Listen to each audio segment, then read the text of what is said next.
Bien, muchachos, vamos a ver en este momento la solución a nuestro cuestionario sobre el tema de integración y globalización.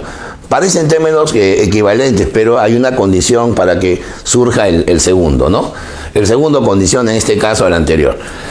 Para lo cual voy a necesitar un fondo cálido como lo es la ciudad de Piura. ¿Ya? Vamos a la ciudad de Piura, con ese fondo vamos a trabajar lo que es la integración. A ver, vamos a la pregunta número 1. Dice, María, Laura y Jaime son estudiantes de la Academia Grupo Ciencias. Luego de sus clases de economía repasan los temas en la biblioteca. María reta a Laura a que mencione una consecuencia positiva de la globalización económica desde una perspectiva liberal. Bueno, ¿cuál sería la respuesta de María? La globalización es un fenómeno que, bueno, surge a mediados del siglo XX más o menos, a partir de la posguerra, en la cual las economías no solamente se integran en el aspecto comercial, también hay integración a nivel de beneficios, digamos, laborales, beneficios de inversión, ¿no? Beneficios tecnológicos, beneficios de la comunicación, ¿no? El Internet, por ejemplo, es un caso de globalización, ¿no? Y una serie de beneficios que evidentemente reducen los costos de haberse globalizado. Ahora, la globalización tiene dos etapas previas, ¿no? Uno se llama la mundialización y el anterior se llama la internacionalización, ¿ya? De la internacionalización surge la integración entre países. Una vez que los países están integrados, eso se mundializa, o sea, se van formando bloques en todo el planeta. Y luego de esa mundialización empieza ya el fenómeno de globalizar, o sea, obtener beneficios. Eso es lo que sostienen los economistas liberales, aunque la posición, digamos, ¿qué te podría decir? Socialista, la posición radical o aventurera, normalmente sostiene que la globalización solo beneficia a los países más ricos, ¿no? Pero sin embargo está demostrado que el desarrollo sí es posible gracias a la globalización. ¿Ya? Entonces, acá, como estamos hablando de efectos positivos, estamos hablando del desarrollo tecnológico, ¿no? Porque el desarrollo tecnológico implica que los países importan capital y ese capital se vuelve capital humano. Y el capital humano tiene como base la tecnología. La clave sería la letra C. La pregunta número 2. Octavio, estudiante de economía, está desarrollando un trabajo de investigación acerca de la integración económica. Después de una semana de recopilar información, puede afirmar que la integración económica se relaciona con... Bueno, la integración económica se define como el proceso, porque son varias etapas, donde los países buscan aumentar su mercado, ¿no? O sea, buscan, en este caso, aumentar las exportaciones. Ese es el objetivo de la integración.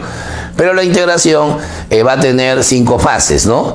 Algunos hablan hasta de 7 fases. Normalmente hablamos de el área protegida o el área de libre comercio. Luego viene la unión aduanera, luego viene el mercado común, luego viene la unión económica y posteriormente la unión monetaria. Incluso algunos hablan de unión política, ¿no? Pero ese es un proceso ya casi utópico, ¿no? Entonces, evidentemente, como la primera etapa está relacionada principalmente con el desarrollo de las exportaciones, hablamos de un aumento en el flujo comercial de los países, ¿no? Aumentar el flujo comercial, o sea, aumentar las exportaciones, ¿ya? Ahí la clave sería la letra B. A ver, vamos a la pregunta 3. La eliminación de barreras comerciales entre países miembros de un bloque se realiza en la etapa de integración denominada... A ver, la respuesta ahí sería área de libre comercio, pero vamos a sustentar por qué. Área de libre comercio también le llaman zona franca o también le llaman zona de libre comercio. Y si hablamos en términos jurídicos, TLC, Tratado de Libre Comercio. Bueno, el TLC más importante en el mundo por la población que tiene es el famoso TLC norteamericano, que integra pues a Canadá, México y Estados Unidos. Son casi 500 millones de potenciales consumidores que se tiene ahí en el mercado mundial. Y obviamente la primera etapa está relacionada con la reducción de barreras comerciales, que significa ir bajando gradualmente los aranceles, ¿no? Que son los impuestos a las importaciones, y también la reducción de cuotas. reduciendo cuotas y reduciendo aranceles, ¿no? Las exportaciones y el flujo comercial aumentaría entre los países del mismo bloque. No con terceros países, sino los países del mismo bloque.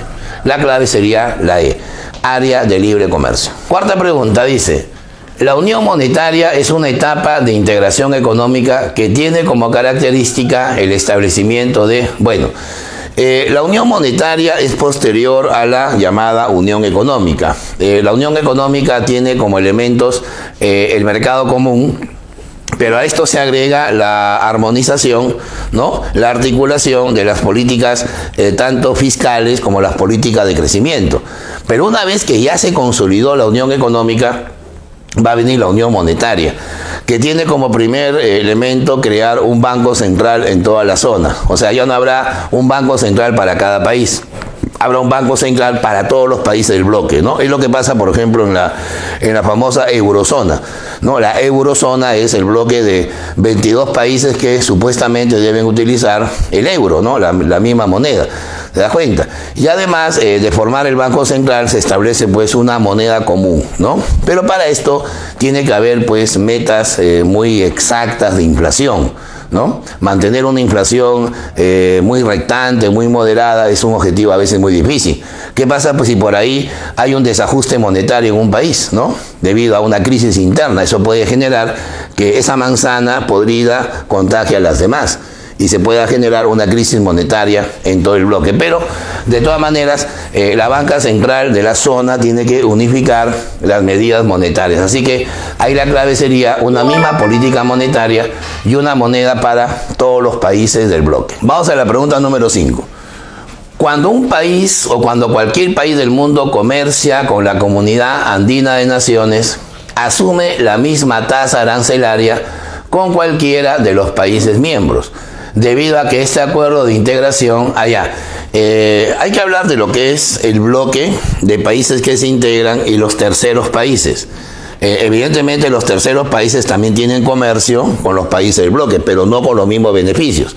Por eso se puede generar una desviación del comercio entre los países del bloque. Entonces, para evitar eso, el bloque, o sea, la comunidad, genera un arancel común, ¿ya? Es la protección conjunta de los países. El arancel común significa que si el país A y el país B están integrados, le van a cobrar la misma tasa arancelaria unificada, pues, al tercer país, con el fin de proteger su industria interna, con el fin de proteger su industria doméstica, ¿no? Así funcionaría este proceso. Así que la clave sería la A. Se encuentra en la etapa de unión aduanera. Vamos a la pregunta 6. La crisis del euro de los últimos años afecta de forma directa a las economías allá. De esos 22 países que formaban la eurozona, hubieron 2 países como España y Grecia que entraron, países históricos, ¿no? Que entraron en una crisis fiscal muy fuerte. Y normalmente cuando hay una crisis fiscal, o sea, de gasto público, hay un problema de emisión monetaria. Entonces, es como decir, ¿no? Si yo afecto mi economía y todos tenemos la misma moneda, vamos a ser infelices monetariamente todos, ¿no? Por eso que se habla mucho de la eurozona. Inclusive hoy se comenta que Alemania, por ejemplo, quiere salir de la eurozona, ¿no? Alemania dice, no, queremos regresar al marco. Ya no queremos tener el euro como una moneda porque nos hace depender de 21 países, ¿no? En cambio, si tenemos nuestra propia moneda, o sea, ya se va rompiendo pues la unificación monetaria. Así que ahí la clave sería la B, que integran la eurozona. Vamos a la pregunta 7.